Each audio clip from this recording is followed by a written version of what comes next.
welcome to the latest episode of History You Didn't Know But Should. I'm Ray. And I'm Chris.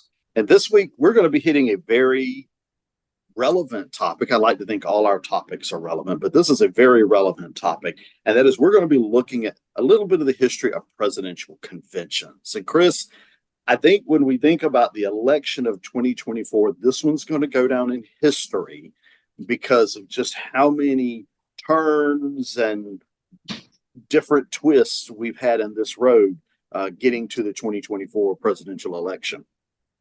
You know, it's interesting. We said that about the 2016 election, and we've said it about the 2020 election. Yeah. And yet here we are in the 2024, which is demonstrating that there has never been anything like this. And, you know, we are recording this episode right in the middle of two conventions, our topic for today. And it seems that the daily news cycle continues to throw curveballs at us in saying, well, we've never seen this before. We've never done it this way before. And yet I think it is going to prove that for the most part, the process does work, although it works with probably a little bit of controversy or not really 100% support. But as history lovers, every 4 years when there's a presidential election, of course, we look forward to November. But one of the things that really grabs our attention is these presidential nominating conventions. I mean, it truly is the Olympics of the elections. And so while it is full of pomp and circumstance and glory and all of these parades and so many it's just a festive atmosphere, there's a lot of history and there's a lot of policy that goes into it. Yeah. And, I think when I hear people, commentators, commentating, people that I listen to, people you listen to, they seem to go back comparing 2024 most to 1968, which I'm sure we'll talk about briefly a little bit here today, the 1968 Democrat Convention in Chicago. So anyway, let's just sort of dive right into it, Chris. When we think about, I think we got to start with political parties. When we think about political parties, because that's really where conventions live, you have the Republican convention, you have the Democrat convention, and of course, throughout history, you've had other political parties, whether it's the Whigs or whoever, having their conventions. It all starts with political parties. And Chris, the framers of the Constitution in 1787, the founders of the U.S., really didn't include the idea of political parties in our founding documents. So this is something that's had to sort of evolve over time as things have moved along. Yeah, I mean, honestly, we don't really start seeing this idea of conventions or parties or anything until basically the 1796 election. And, I think that is because the founding fathers did not want American politics to be divisive. They didn't want there to be, I guess you would say, partisan politics where you had individuals on both sides. They didn't want that. You're the lover and knower of all things Washington. And Washington, in his farewell address specifically says political parties will be the death of America. Not, he didn't say it that way, but I mean, Right. That's basically what he was saying. And here we are in 2024, and there's a lot of truth to what he was referring to. And, you get into the Federalist Papers where you have Hamilton and Madison and basically, I mean, writing hard saying, listen, though we have our differences, though we have a variety of opinions on certain issues, the one thing that we cannot do is fight against one another through these particular parties. And that's why the Electoral College comes about. That's how this whole process begins. But then there starts to be this move away from the founding fathers.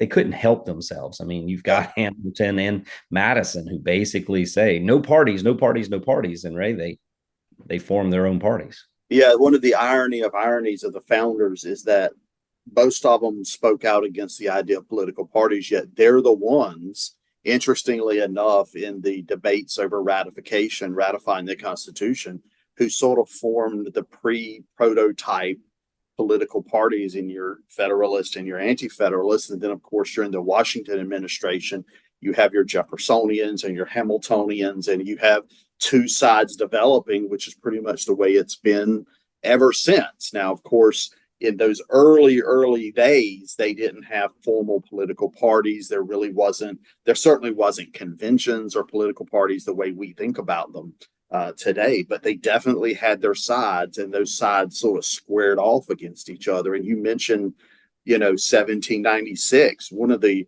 first real problems that showed up with the Electoral College was the way electors initially voted. Initially, they didn't vote for a ticket, they voted for candidates. So they had two ballots, and they voted for one candidate here and another candidate there. And, there wasn't a label saying, all right, I'm voting for president here, I'm voting for vice president here. So in 1796, the person who comes in first is John Adams. And lo and behold, the person who comes in second is his sometime friend, sometimes arch rival, Thomas Jefferson. So if our listeners want to think about how that might work today, imagine in 2016, Hillary Clinton coming in second, being Donald Trump's vice president. Yeah, and that probably would not have worked too No. too well. And but let's get to the actual aspect of what these conventions are. We've established that there are political parties, and really what we have now is we have a Republican National Convention and a Democrat National Convention. In 2024, the Republicans have finished up their national convention. The Democrats are planning on doing theirs in August, and really the whole idea of a convention is where they formally announce the party's nominee to run for president of the United States. Now, notice that word announce. It's basically a formality, because what has happened is there have been primaries and there have been caucuses, and all of these other things have been going on, since I guess it was late 2023 where people have started casting their votes, and you take all of those, what the people say in the respective states, and they have to earn a certain number of votes to be considered the official nominee of the party. But in addition to that, not only are they nominating the person that's going to run for president, but also supporting that person for vice president. But then they have their party principles. This is who we are as Republicans. This is who we are as Democrats, kind of known as a platform.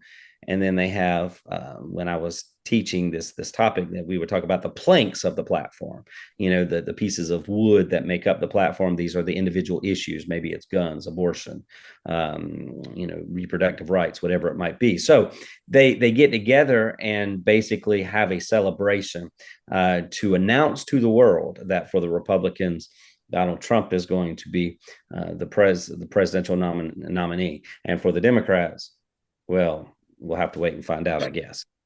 Yeah, I mean, we've seen a complete switch among Democrats here. The first primary in the United States was in 1831. You had the anti-Catholic or Masonic party do a primary in 1831. You had this sort of forerunner to the Whig Party. The National Republicans did primaries. But, the way we think of it today, the way you just described, which is a very good way of explaining political primaries, is really something that sort of came along in the 1960s, I would say, really started solidifying, I'd say, between 1960-ish all the way through the 1980s, where today, we know who the Republican and Democrat nominee is going to be sometimes months before the convention. 2024, not so much, but we, generally by about late April, May, maybe early June, we know who the winner of the primaries in each party will be, and thus who the candidate will be. So when you arrive at the convention, it's more, like you said, it's more of a formality. They're going through the motions, and it almost becomes not just simply a formality of going through the motions of nominating this person, this ticket. I said earlier, back in 1796, the Electoral College didn't vote on tickets, so there were no tickets. Now days, you've got a ticket. You've got a president, a vice president for the Republicans, a president and a vice president running for the Democrats. And so the parties are nominating these people at the conventions. And it's not just simply that formality, that formal process. It's also a celebration of that person, a celebration of that person, of the platform and its various planks that they are sort of putting forward to the American people at the time. It's almost like a great big, sometimes I think of these conventions as great big, like, when you were in high school, you had the pep rallies. Yeah, I mean, they all come together for 4 days of just celebrating who they are as a particular party. It's not just a love affair with their presidential candidate, but it is a call to the nation about who they are as Republicans or who they are as Democrats. And there is, I mean, honestly, Ray, when you look at 4 days of convention, it basically is a short period of time in which the delegates, and we need to make sure that we share with our listeners that these delegates have been selected by the states. That the states send these delegates from North Carolina, and based on the Electoral College and all of these things, but they send these individuals to the convention, and it's a very small part of the convention in which you will go state by state and have the opportunity to say, we, the state of North Carolina, cast our certain number of votes for this person or for that person. And it's never that simple. They never just say the state of North Carolina casts its votes for X. It's always the state of North Carolina, the Tar Heel state, this state. So they spend 5 minutes introducing their state before they actually get to the declaring their delegates for that particular candidate. This happens in both parties, by the way. Yeah, it does. And then when you get to that threshold, when you get to that number, I mean, there's a big celebration, because at that point, that's when the Republican Party or the Democrat Party, they have their candidate. And right. So, that's kind of at the beginning of the convention. The rest of the convention is made up of individuals who maybe ran for president and didn't win in the primaries. It might be celebrities, might be other people. I mean, I'm a go back to, because, I saw some of the Republican National Convention, and Ray, I'll be honest, the part about securing the amount of votes to be the president, that wasn't really exciting. The speeches weren't that exciting, except for one. And let me tell you something, brother. I mean, when Hulk Hogan, growing up, Hulk Hogan steps up, and here he is at a political convention giving a speech. Well, that grabbed my attention, right? Because you got all these Hulkamaniacs out there. Yeah. So they add all kinds of different things to it. Democrat, we're talking about the Republican one because that just happened. We'll watch the Democratic one, see what happens with that one as well. But they'll have a bunch of people who are celebrities and so they give all these speeches, and then the president nominee gives a speech. The vice presidential nominee gives a speech, but it's just a glorified event to celebrate their particular party, provided, here's the asterisk, Ray, that everybody is on the same page as to who is going to be their nominee. The Republicans, they all knew who they wanted to be. This is where we come into modern 2024 and we say, okay, you mentioned 1968, because the situation now is that the Democrats, after having gone through the primaries, after having one candidate receiving all of the votes that's necessary to be selected as the nominee at the Democrat convention, that he has decided that he needs to, quote, pass the torch to somebody else. And so that can create some confusion as far as how these conventions work. Yeah, one of the interesting things about 1968, we're going back to the Democrat convention in Chicago in 1968, is the person who won the majority of the primaries was not the person who got the Democrat nomination. The Democrats at the conventions went in a totally different direction and chose Adlai Stevens not Adlai Stevens, I'm sorry, Hubert Humphrey. Chose Vice President Hubert Humphrey, who was serving as vice president under LBJ, Lyndon Baines Johnson. They chose him though he hadn't even participated in the primaries. He had completely blown off the primaries. Then he comes up running at the convention and he gets the convention. Of course, in 1968, you've had a president, Lyndon Baines Johnson, Democrat, says, I'm not going to run for president. If nominated, I'm not going to accept it. And it just throws the door wide open. You have Robert Kennedy. He throws his hat in the ring. He gets assassinated. The assassination of Martin Luther King. You come to convention, and it's just absolute and utter chaos. And there's riots in the streets, and there's protests and stuff on the convention floor. But ultimately, Vice President Hubert Humphrey, he's the one that gets the nomination. Now, in the election, Humphrey's going to lose to Richard Nixon, 301 to 191. So, it's interesting to look at 1968 and see there are some parallels. I don't think the Democrats are going to have the chaos in 2024 they had in 1968, but you see that even in modern times, sometimes the conventions, rarely, but sometimes they can go in other directions that you didn't expect, or things can go in directions you didn't expect. What's interesting about the 1968 2024 Democratic National Conventions is both of them took place in Chicago. The Democratic conventions in Chicago, the 1968 conventions in Chicago. So just a little bit of weird history right there.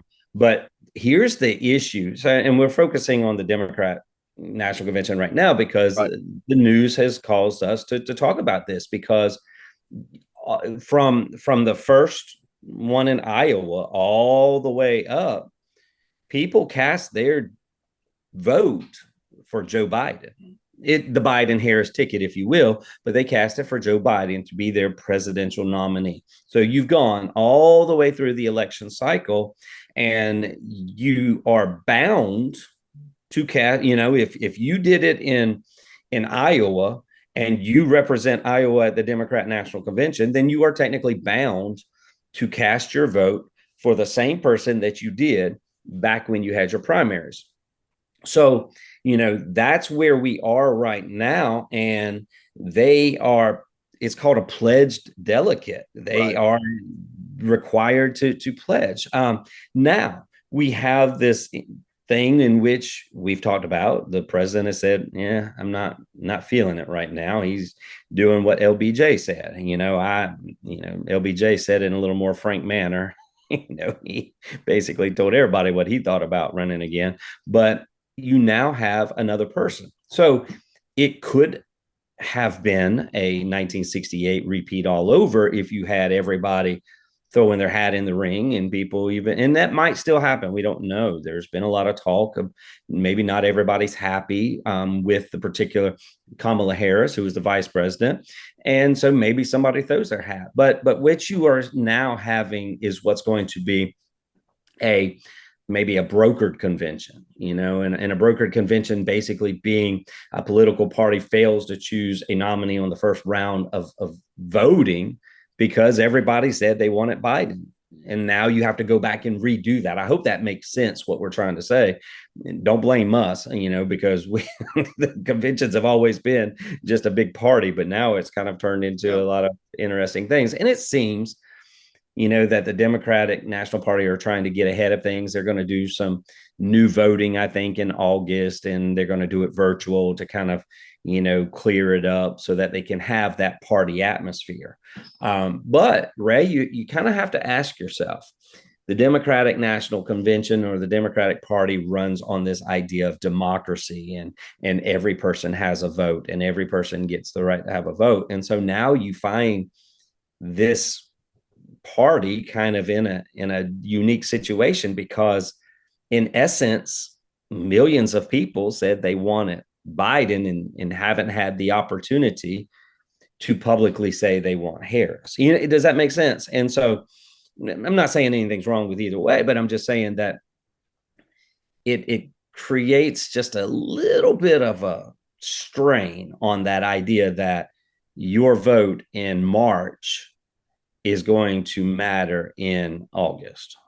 And it goes back to what I said earlier about 1968. Sometimes conventions can go in completely different directions than what people suspected.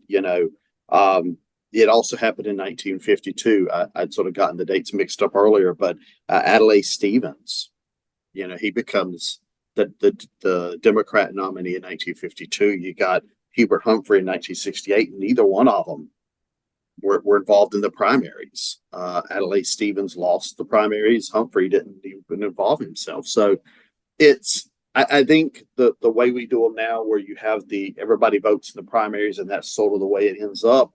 That's the way we expect it to be. But you can still have these twists and turns in the road where things change for whatever reason. Things change, and you get the potential of going into this brokered convention where you don't know who the nominee is going to be. And I think my understanding, Chris, and correct me if I'm wrong, is that those virtual meetings they're going to have in early August, the Democrats are really designed to go ahead and sort of make Kamala Harris the presumptive nominee. So going into Chicago in late August, there's no more issues. Right. Right. So let's get political without getting political, because I think that this is interesting, because the Republicans held theirs in July. The Democrats are having theirs in August. And, one of the things might be, well, who gets to decide who gets to have it first or who gets to have it second? Because for me, I'd want to go last. That way I got to see everything, got to hear everything. I know what it was. And so there's no statute, there's no law that says, but usually what has happened is the party who has the current president in the place, so this being the Democrats, would have the opportunity to go last. It's kind of like in a baseball game, you get to choose. Do you want to bat first or you want to be in the field first? You get to choose based on you're the higher seed. So in this situation, you have the Democrats who have, but that plays a big part in 2024 because the Republicans went to a convention thinking that they were running against Biden Harris. And so their now nominee, Donald Trump, going off of those assumptions, chose a vice president, probably based on who they thought they were going to be up against. The convention is now over. Been a big party for the Republicans. They're rolled out Trump, Vance. Well, now you have this game changer in which the Democrats, after the Republican Party, have switched up the lineup, haven't had their convention. So you have to now ask yourself, and I'm just throwing this out there, I'm not saying it's going to happen, but can you have a do-over, Ray, when there's something that changes midstream and you have a different candidate? Can the Republican Party say, well, we kind of did what we thought you were going to do, and now that you've changed that, we want to change things? And could they do that? Yes. It'd be a little bit more complicated because, as you pointed out, the Democrats didn't have their convention yet. So even though the primaries had already occurred and the delegates were already committed, however firm that commitment may or may not have been, they were already committed, but it's not formally done until you get to the conventions. Now, if let's say Trump was to try to replace JD Vance, my understanding is that they would have to probably virtually reconvene the delegates and get them to go along with this idea of replacing Vance. So I think if Trump was to try to replace Vance, you would see it coming from a mile away. It wouldn't be like, one could say we knew Biden was going to step out of the race, a few days, a week or so before he actually did. But he didn't have to sort of give this advance notice, recall the delegates, and do all that because they hadn't formally nominated Biden Harris. But Trump and Vance have been formally nominated. So if you try to replace Vance, you got to bring those delegates back in so they can vote for Vance. But it's not unheard of. No, it's not unheard of, because if we go back, we have to remember the 2020 election year was really different because of this thing called COVID. And the parties did not meet with Republican conventions that year. They had virtual affairs. So it's not like it hasn't been done before. And as we're seeing right now, the Democrats are able to do a virtual call and make these things happen. The problem runs into the Republicans, because I'm gonna just be honest. If I'm a political person who's engaged, I'll use the example of the Republicans right now, because they're kind of they're shot first, and now that they're seeing what's happening, I look at what happens at the August convention with the Democrats, and I say, oh, I need to make a change, whatever that change might be. I might decide I need to replace the vice presidential candidate or whatever it Right. might be. But then I run into the problem. That's August. I have an election in November. So now my strategy, my advertisements, my possible debates, there's so many things that have got to happen. So, the Republicans have kind of been caught off guard, if you Yeah. will. And I'm not advocating for either side. I'm just saying it's strategy. It's political strategy, and politics is all about strategy. It's making sure you get the best news out that supports your party and makes you look good. So it is a very fascinating election cycle that Yeah. I don't think is over yet. Oh no, I don't think this story's over at all. I mean, one last point, just to go back to what you said. It's not just Donald Trump that has run against Joe Biden this year. Think about the primaries where you had Nikki Haley. You had what's the guy from Florida's name? Uh, Um, the Rubio and Santos. Rubio and Santos. You had DeSantis. all DeSantis. Thank you. You had all these people during the primary. Yeah, they were running against each other, but they were also running against um, Joe Biden. So everything has changed. Everything has changed, and it will be Everything interesting has to see how it changed. goes. And I say that you heard it here first on History You Didn't Know But Should, that something major is going to happen in regards to this before November comes. You Yep. can see it coming, because if, like I said, I go back, if I see that, Harris has to announce her vice presidential candidate now. So all of these things are going to start playing. And if Trump starts looking at his VP candidate versus her VP candidate and says, "Uh-oh, I'm not looking good in that," because they're battling for Mm. swing states, they're battling for all of these other things. He picked JD Vance because he's from Ohio, and the Republicans need Ohio to be able to win the election. And so if he sees Harris picks Governor Cooper from North Carolina, Yep. he says, "Oh no, It could wait a change second." things. It could change things dramatically. So I don't think the story is over, and people can always say, wow, Ray and Chris said it first. You got it right. Well, Chris, thanks for another great episode of History You Didn't Know But Should. I hope our listeners enjoyed this episode. Please make sure to share our podcast with your family and friends. Leave a rating on Spotify. Leave a comment on Spotify. Until next time, I'm Ray. I'm Chris. We'll talk to you later.